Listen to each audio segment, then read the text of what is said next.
বাবা, বাবা, কই গো, কই গেলে? বাবা, কি ব্যাপার? বাবা বারামুখ কথা বলছে না। আমি বাসা থেকে গেছি আর অমনি দরজা আটকিয়ে কি করছে? দেখতে হচ্ছে তো ব্যাপারটা। ও ঘরের ভিতরে একা একা কি করে দরজা আটকিয়ে?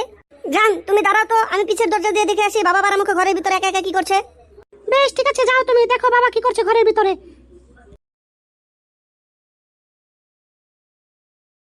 শালার কোন ঢ্যামনা চোদার বাসায় এসে পড়লাম রে। বাপও যেরকম ঢুকছে না কেন? পিছলা পিছলা লাগছে না যে? ঢুকছে না কেন?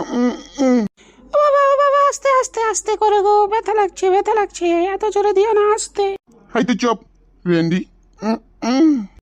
ও ও বাবা, লাগছে গো, আস্তে করো, আস্তে। ও মা গো।